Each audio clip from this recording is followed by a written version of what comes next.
Hey everyone, it's Angela Stevens, and I'm the podcast host with Refocus with Angela. I am so delighted to introduce you to a guest that we've got on the show today, somebody we've never had before. I am thrilled to introduce you to Lisa Barnett. She is an internationally recognized author, a teacher, and a healer with more than 30 years of experience in the entire healing forum. She has done this so long. I'm going to let her explain all of this to you. I have spent some time talking to her. She's such a delight. I feel like I could just talk to her all day long. So I hope that gives you a sense of who she is and what she's about. So Lisa, thank you so much for being on our show today. Thank you, Angela. It has really been a joy and a delight to chat with you and to actually get all of your phenomenal perspective on focus and refocusing. And, of course, coming from a family, all who have ADHD, including my father and my children, I love the information that you are sharing and how you are helping humanity. So thank Awesome. you for First, having me on. you bet. Now, I want to mention that. So you got kids that have ADHD too, right? And Right. and then do you have ADHD too? I do. I have not ever tested it, but I've realized from my children, because of course they, now have every test in the world that they can go online and do Right. and figure out and all those kinds of things. But really, as children in elementary school, they were tested. And of course, they wanted to put them on drugs, but this is 20 plus years ago, and they were not very well developed at that point. So many of the kids were just really hated it. So we never went down that route, but And they Lisa did and I were actually talking get about that help. actually before the show, saying that 20 years ago, it was very controversial anyway to consider putting your kids on medication. And believe me, I know. So I know that. So I want to talk to you about you and everything, but I want to talk to you first about it was a long time ago, but you had kids with ADHD. Now we've got kids, parents with kids with ADHD. So first of all, on a daily basis, for those parents that are trying to run around and got maybe 3 or 4 kids at home, how did you help them get focused in the morning to get ready for school? Do you have any advice for parents? You know, um, what I found was giving ourselves enough time took a lot of the stress out. So, of course, not that they were really happy to get up maybe 30 minutes earlier than they thought they needed to, but having that time to, um, just to take their time to get dressed. We literally, when they were young, pick out their outfits, let them pick them out and lay them out the night before. So it wasn't a mad dash, crazy, unfocused thing about what do I want to wear? What do I have? Kind of that energy in the morning. It's like, there's your clothes all laid out, take the time, be comfortable.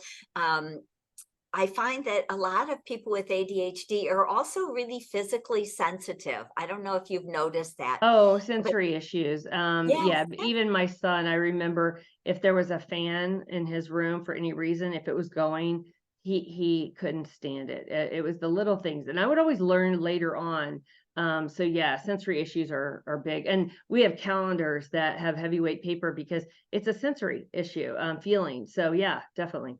right, right. I've got identical twin girls, and one of them just putting on her shoes was a small trauma every day. So literally, when she was little, especially like in preschool and kindergarten, I had to have 30 minutes for her to put on her shoes and throw them back across the room and find new socks, right? Those little bumps in the toes of your socks. So it was what I found to me that made it easier. So I wasn't, losing it and screaming and throwing their shoes in the car and telling them to go to school barefoot, right?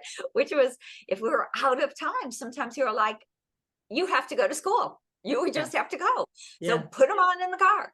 Um, but giving everybody enough time so that it was more doable and it was less stressful. So you take that energy out of there and it just makes it a lot easier. So that was the Exactly. thing that I found. And then just, really for me to focus on being in my heart.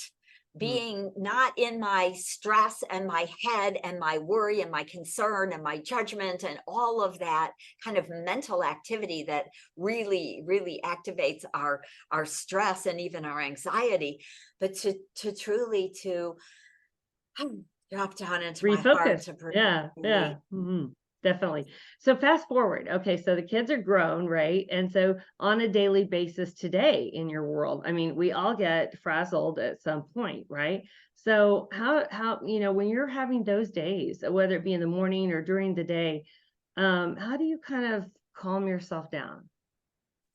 Well, one of the things I started a very long time ago is I keep a very colorful calendar on my computer. Everything is blocked off, and I make sure I, again, give myself enough time. So if I have an hour-long interview, I want to give myself at least 1.5 or 2 hour space. So I know if we get chatting, that I'm not stressed. Right. I'm not going to be late for the next event. And so I've helped myself focus by having it all written out, really clearly color coded what it is I'm doing, what time it is. I can look at it the night before, kind of like helping my kids set out their clothes the night before. I can say, okay, my first interview is at 11, and then I have a couple clients, and then I have another interview. I can kind of plan that out exactly, making it easy to feel comfortable and not stressed by really being well planned out. And the other thing I do for me is I try not to book anything too early. I like to have a quiet morning. For me, that And for really parents with helps. kids, that's sometimes impossible, but that's really good. But I want to mention something you just said, because I've never mentioned this on the show before, but my podcast coordinator knows me and knows I'm ADHD and knows I'm doing 55,000 things all the time. And I'll never forget this. She said, I'm going to start blocking 30 minutes before and 30 minutes after, because we always send our tapes, everything to our producer. And sometimes I would forget, or I'd do it later, and then it would kind of get overlooked. So a couple of years ago, she started doing that for me. And boy, what a difference that's made. Absolutely. I do exactly the same thing with clients. It has to be, 30 minutes at least between them. I'm not going to back them and then shortchange somebody or feel stressed or be always looking at my watch while I'm trying to, have a deep, spiritual conversation with somebody. The last thing you need is to be checking the watch, right? Or the Right. Right. Exactly. So, And by the way, when people check their watch when their phone rings, it drives me crazy because I'm always thinking, are we over time? Am I keeping you too long? So yeah, that's a quick tip. But anyway, but continue. So tell us a little bit about you now and what you're doing and why this is so important to you, because you have really you've really taken your career to a new level in this area. So talk to us a little bit about that. yeah, so I am the founder of Akashic Knowing School of Wisdom. And what I have done is created a school where I teach people to really access their own soul wisdom, their soul guidance, so that we can be soul driven in our lives. Of course, most of us are driven by the outside world. We are told that we have to succeed. We're told to, do well in school and get good grades and get a good job and make a lot of money, and don't wait too long before you get married and buy that house and have those kids. And it feels like often our lives are very predetermined, and we end up on that kind of treadmill where we feel like we have so much to do, again, which is really detrimental to focus if you're always multitasking. And I know it's kind of a natural aspect of ADHD because I'm the queen of multitasking. And somehow I've figured out how to make it kind of work for me pretty well. But that's because I give myself enough time to kind of roll in these funny cycles and start this and start that and start that. And then I come around, finish that kind of has worked for me. Are you a to-do list person? No, it's my calendar thing more than Okay. a to-do list. I'm a post-it crazy person.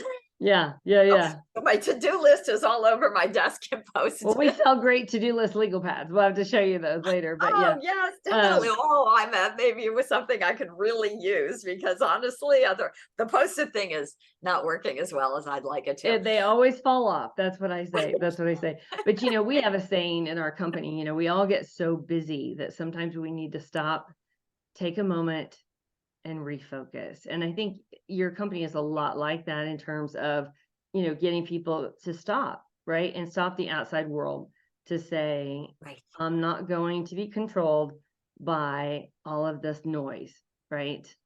And I think right. adults can probably relate to that better than young adults, I think, because it's a maturity issue. Would you agree with that?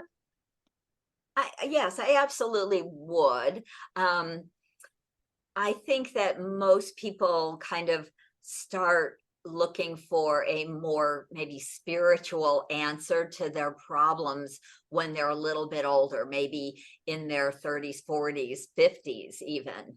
A lot of the clients I work with are in their 50s, 60s, and 70s Yes. because then a little later, maybe we've had that career, we've had that family, we've done what we thought we should do. Sometimes it's been the perfect alignment to what your soul was creating for you to desiring for you to create in your life. And sometimes it's interesting. I've had doctors or lawyers, people with great careers come to me for an Akashic consultation and they say, I became a doctor or an engineer because that's what my parents wanted me to be. But Mm. it's not what I really want. And now that I'm, 40 and I've done it for the last, 20 years, what did I come to do? Right. So they come to me wondering, what did my soul plan, before I was born? So kind of a little bit of let me explain really quickly. So this is my, let's see if I can make it not drop out. Your soul has a There you go. plan. Yeah. Yep. Which is one of the books I published. I have actually published 2 books this year, but this Okay. one is really more about soul guidance and the life your soul planned to Hmm. create before you were born. Hmm. So you are an ancient soul. You came in with great plans, with gifts, with talents. I think that in talking to you, Angela, you're really a phenomenal example of a soul-driven entrepreneur. Oh, thank you so Someone much. That who means a lot. knew there was a challenge and knew that you could fix it somehow. You had, with your kind of out of the box thinking, you had ways to help your son, other people with their focus challenges. Well, And to when, me, as mothers, first of all, when your right, children hurt, we hurt, right? And right, I remember going into, I'll never forget this. It was a 6th grade meeting, and that's when all the teachers changed, and there were 6 teachers, right? And here I am with my ex-husband, my new husband, and a 10-year-old, and 7 teachers. And if I looking back on that, I would have changed that because that made him feel uncomfortable. But they said in second hour, this is what your son's paperwork looks like, and it's very neat. And in 6th hour, it looks like a kindergartner. Well, first of all, you just embarrassed my son.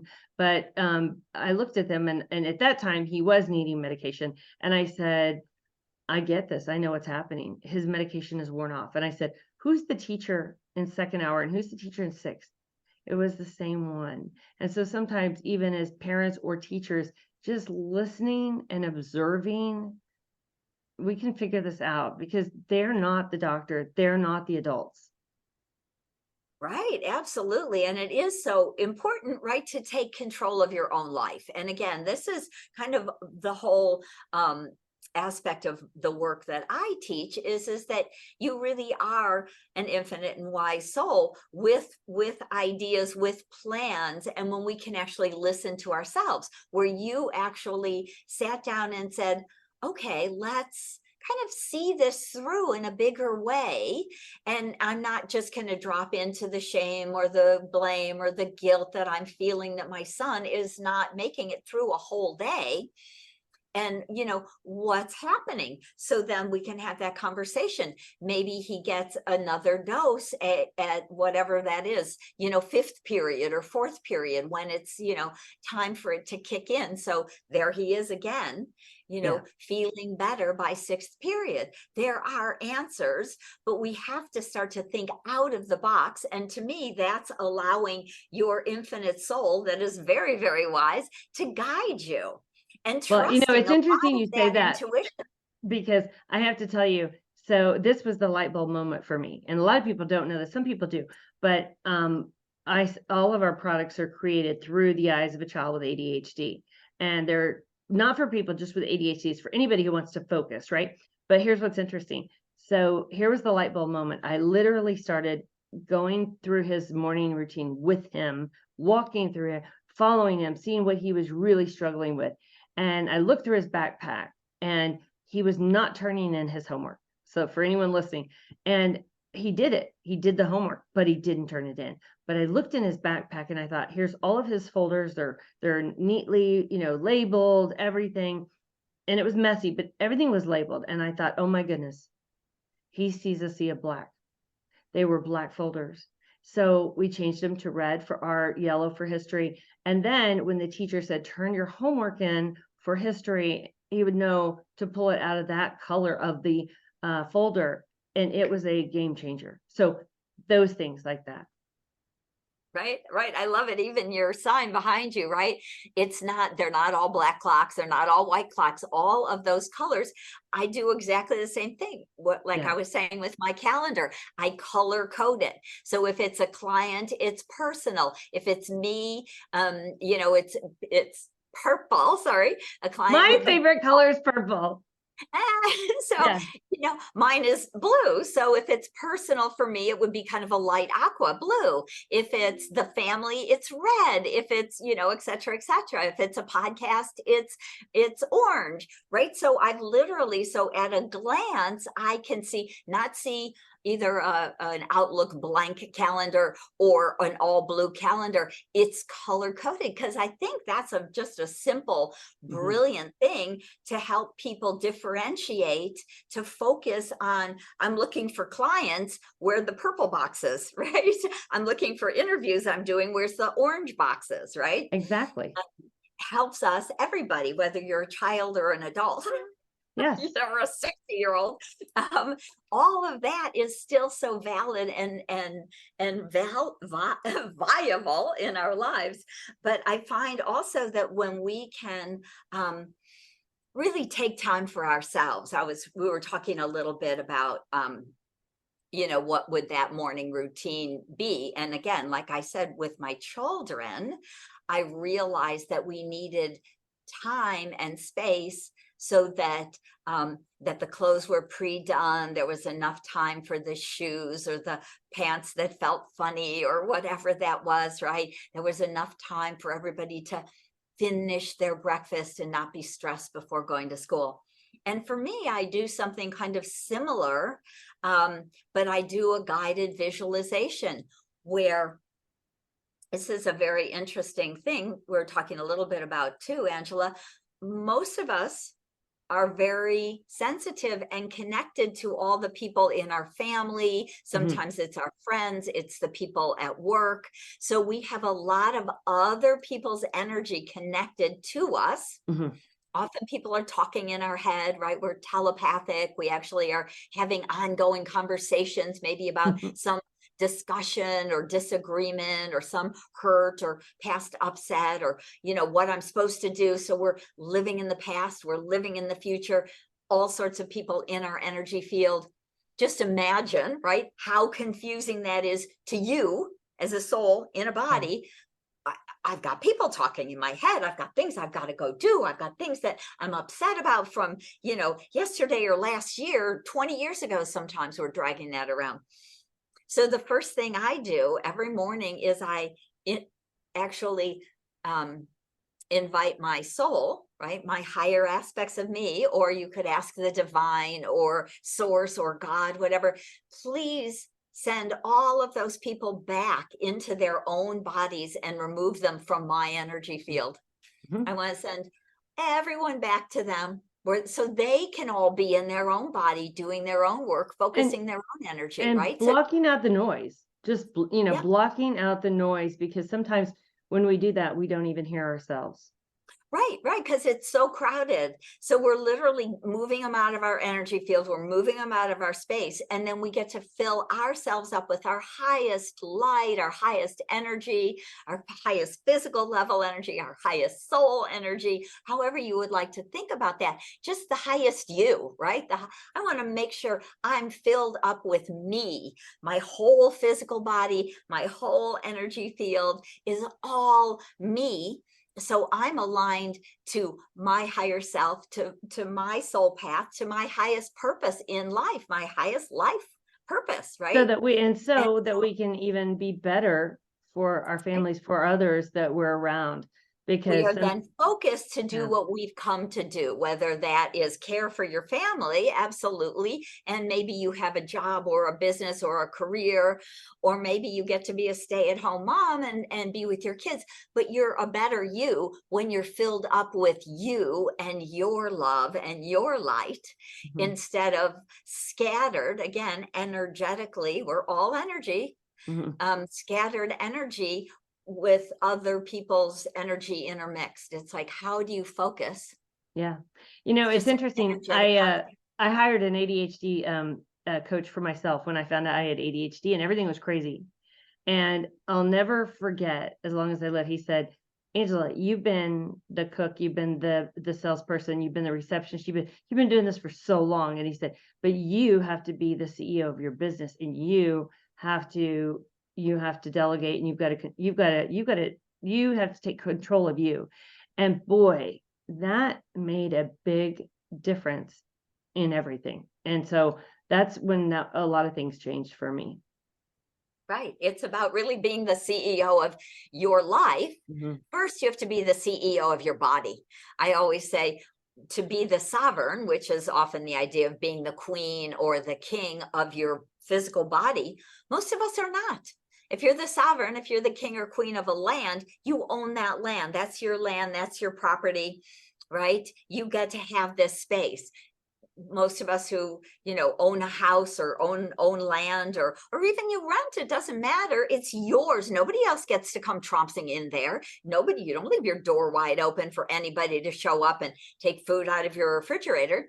So it's a similar idea with your actual physical body. We think we're solid, but we're not. We're energy. And so people are coming into your energy field. They might not be physically touching you or coming into the physical form, but you also have an energy field. So people are talking to us, they're thinking of us, they want information from us, they want us to do what they want us to do, they want to control us, they want, they want a Yeah. lot of stuff from us. And so when you become the CEO, the sovereign, the true owner or queen or king of your physical and energy field, then you can start to function with greater clarity, with greater focus, and do what you're a unique soul. You are a very, very, very unique person. So you can then focus on what you specifically came to do and create. And of course, a lot of that is about our families and our businesses and all of the things that we want to create. But it's about creating the highest and best world that you Yeah. can create, And because you're focused I always and tell on people path. this. I say one thing, I always say, it's not a race. Right. It's not, especially young adults. If you guys are listening, it's not a race. This is your life. It's your journey. And I think you'd agree with that as well, because Yeah. we kind of Absolutely. get in this cycle of almost like a gerbil wheel, where we just keep going and going and going. And somebody has to calm that down, right? We have to take control and calm ourselves down as well. So I think, what you're saying is very, very valid, but that's great. And I want to mention real quick. So, like I said, Lisa does more than you guys can even imagine. She's just so awesome.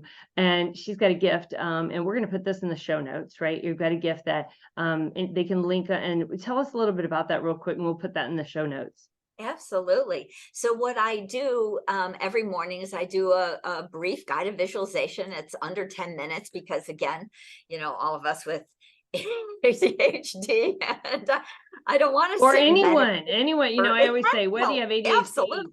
anyone who wants to focus. Yeah. Well, and we're in such a busy world, right? There's so much pulling at us. And of course, if you turn on your computer and you get into social media right there, oh my heavens, right? Um, so what I always do is I want to, again, be the sovereign of my energy field. So I just invite all the people who are in my space, in my energy field, to go home, go back into your own bodies, enjoy your life, right? It's all just kind of perfect. And really, I just kind of imagine everybody drifting away back into their houses. You can talk to me later, give me a call. You don't need to come in here and try and remind me what I said I'd do today or Yeah. whatever, right? And you make a difference, right? If you have Yeah. people over at your house or people come, if you are in a happy, upbeat mood, it's going to be a great night. But if you are bitter and you are tense, the whole evening is going to be tense. Okay. You're frazzled, you're right, you're stressed, all those things. So we just, in this guided visualization, which I call Rainbow Shield, we're basically filling ourselves up with our highest energy, just the highest, most yummy golden energy of you, all the light that you truly are. And we create an energetic rainbow shield around us, because we all have a natural auric field, which looks like a rainbow. So we're just making ourselves kind of solidly you, from the inside of your Exactly. body to the field around you. And then we just say, I know this is true. No one gets to come in here or take any of my energy, right? Some of us get drained by other people and all of their exhausting stuff. And so we're saying, this is my field. I get to be the sovereign of it. And so then I'm able to feel, really, what do I feel? What's in my highest good to do today? What am I drawn to work on or to share or to teach? So it's coming really through my heart desire, not what other people want from me or of me or to have me do. I love So that. And we're going to put that in the show notes so everybody will have a way to get that. And like I said, I could talk to you forever, Elisa, but I have one question for you that we always ask on this podcast, and everybody loves it because I've had two that have been the same answer and never the same. But what is it when you're having those off days and you're just not you, and you get in your car and you're going somewhere, maybe you're going to get your kids, maybe you're going to meet them or do a presentation, whatever that be, but you are just not yourself.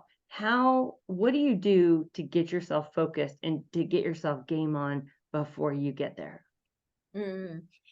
I actually love to listen to audiobooks. I love to listen to books on tape. Okay. I drive 12 hours straight listening to books on tape, because it just allows me to just enjoy and be entertained, and it completely distracts me from any kind of stress or other stories or traumas or worries about maybe where I'm going or what I have to do or all the things that are on my calendar. I can just Right. forget about it. And so I love listening to novels, and I love things that are a little bit magical or mystical or spiritual, of course. And so one of my favorite books on tape that I've listened to or on Audible is a book called The Alchemist. And it's lovely, lovely story about a young boy who's a goat sheep herder, not goat, sheep herder, anyway, by a very well-known author named Paulo Coelho. And he Awesome. writes fabulous stories. I've read or listened to about a dozen of his books, because Wow. they're interesting, and there's always a really powerful message in there, and they're uplifting, and it just kind of takes me out of my worry and just takes me into a different world. So I that's love how that. I yeah. love that. Well, we'll definitely put that in there. But first of all, Lisa, thank you so much for being on our show today. Like I said, if anyone's listening to this, really take it from me. We just met today, and I think the two of us could talk for hours and hours. So she's a person that you can get to know very easily. So again, I graciously thank you so much for being on our podcast today. Thank you, Angela. It has really been a joy for me too. So fun to meet you and to have so much to share and to discuss. So I appreciate you having me here, and just so many blessings to everybody on all this work that that we're doing to refocus our lives so that we can live a beautiful, joyful life. You're awesome. Thanks again.